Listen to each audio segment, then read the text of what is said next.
three very distinct, important, crucial, different psychologies and software for this process.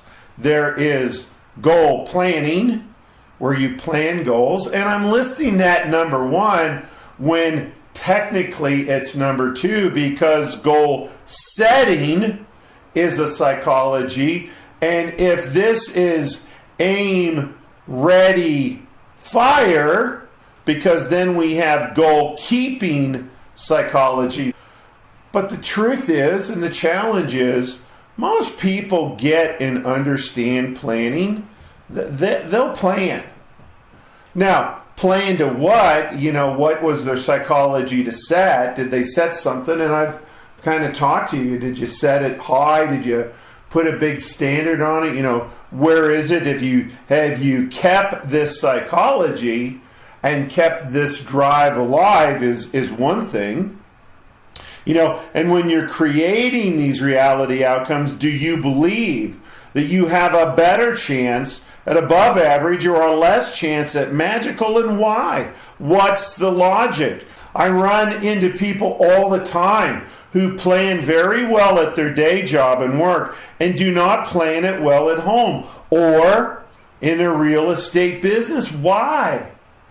There's logic, there's laws, there's rules. You know those in a day job. Do you apply them to your greatest version of? Do you apply them to your new business models that you're structuring?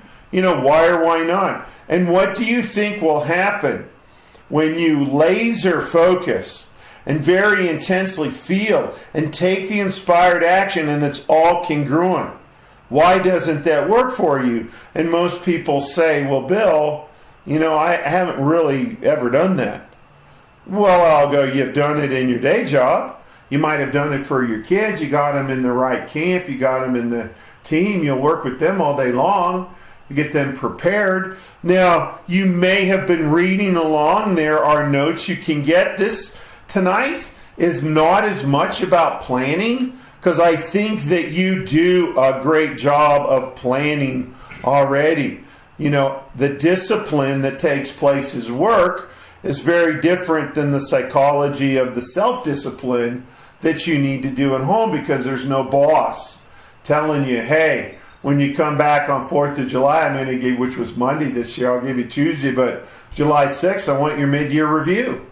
Did you set your mid-year review? So there's a lot of things going on, and depending on if you have a prosecutor under your self-discipline model who beats you up for everything, you're guilty, before you're proven innocent. You don't have a Perry Mason. You have this weak public defender psychology. Again, these are metaphors and these are models that you know very well. Why don't I have Perry Mason defend me? Why don't I have Perry Mason help create, where I am and where I'm going this year? I'll be off the hook. I'll be a hero. I'll be innocent. I'll be great. Or do I always find every little thing wrong? Am I just waiting to beat myself up? Where the prosecutor is very, very powerful, surly, difficult, smart as a whip. And then the psychology that's on your team, on your side, helping you overcome. Yeah, you don't assign much value. Now, the reason why there is a great reason why you do this, because you would think, you would say, you were taught that you're better prepared to, beat yourself up. You'll call it, it's more realistic to do it that way, Bill, because I'm not that. I'm not an I have a dream person, blah, blah, blah, blah, blah. Now, I have said it is really goal setting, goal planning, and goal keeping were the three. I said most people will do the planning before they do the setting, because they're not going to set something that they can't figure out. This is the how versus why tool. It's backwards though. You want the why first. That's going to drive the how. So you want to set first, then plan, and then keep. So what I want you to do right now is picture what most people's goal setting, the real drivers are. They're going to ask themselves, well, how important is this? How important is it for me? How important is it for my family?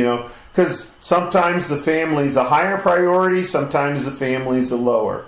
Sometimes you'll do things for the family you won't do for yourself, vice versa. Is it for necessity? Do I have to? Why do I have to? Am I going to lose something? Is it a nice to have? Why? Do I know this? What if I don't do it? What if I don't? What if I don't get my New Year's goals? Come on. Bill, is that the end of my day? Is that the end of my life? I'm a good person. I'm working hard.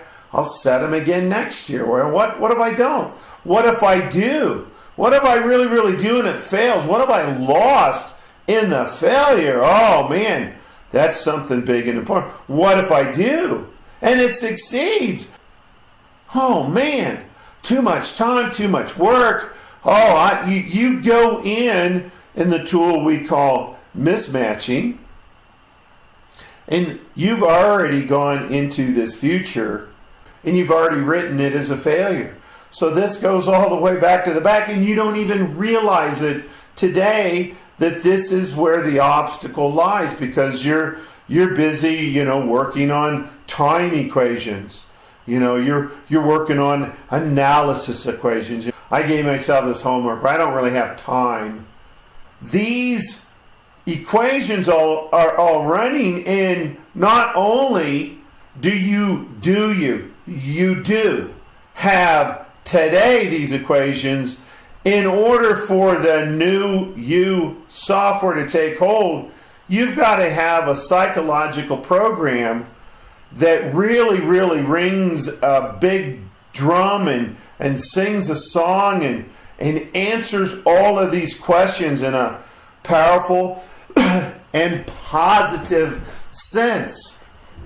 So again, as we try to ponder this, a homework question for you to ponder is, if it is buying apartments, or maybe it's something about my health or my marriage, do I have at the goal setting driver level great equations, great, what did we call them? Habitual sentences.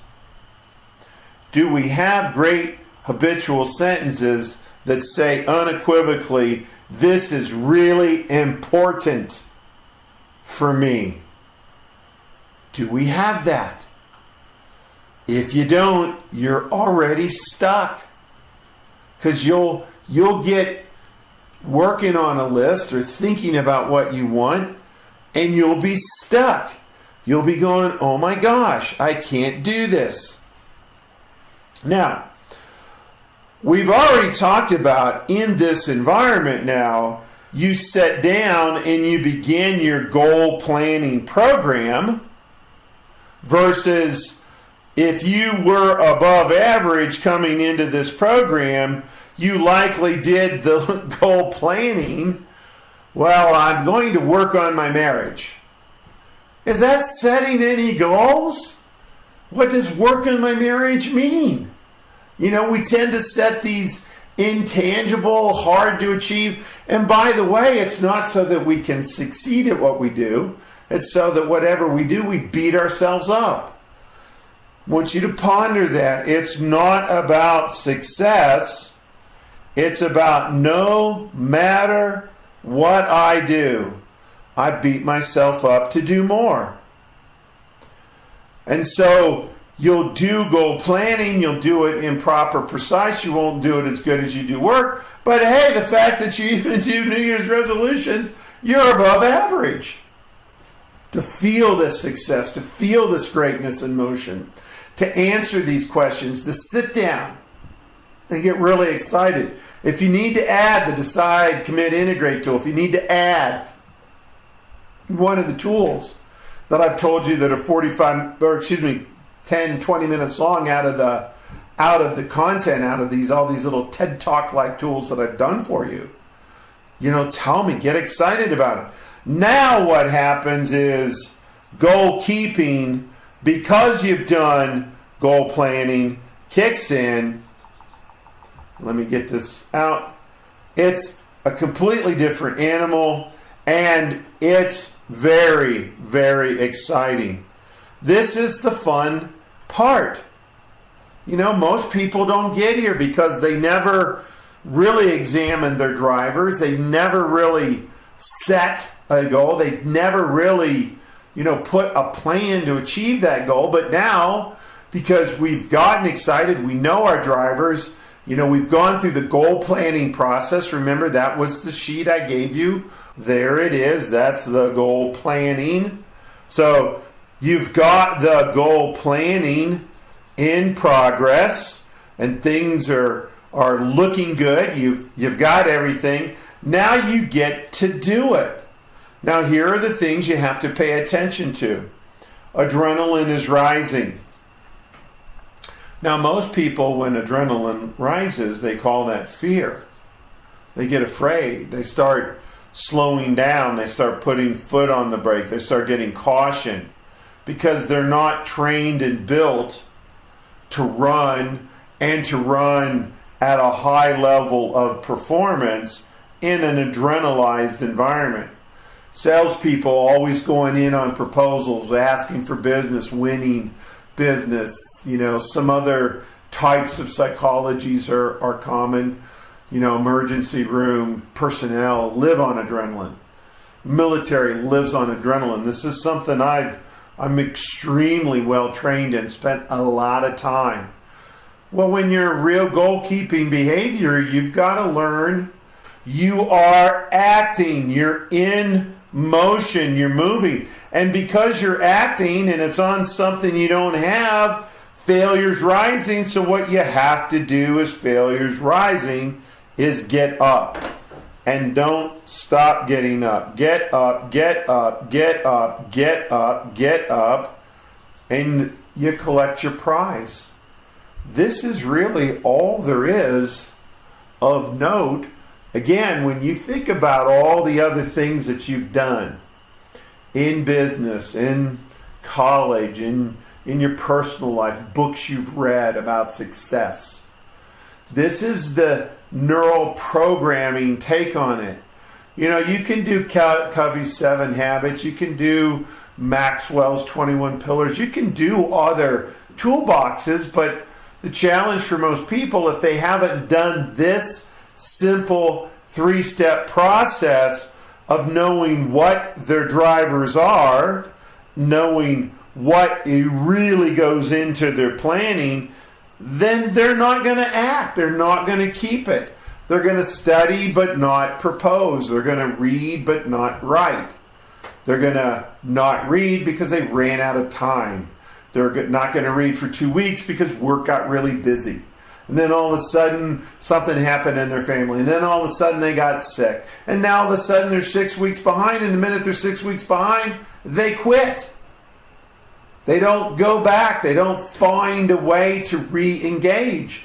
And yet another great course, another great set of content is gone by. So to realize that this is the nutshell, this is what it really boils down to, that I'm going to really wire in my drivers. I know what is going to drive me to set the goal. Now I know how to build the incredible, powerful planning program that goes along with it. And now I know how to do this. Man, you're in motion now.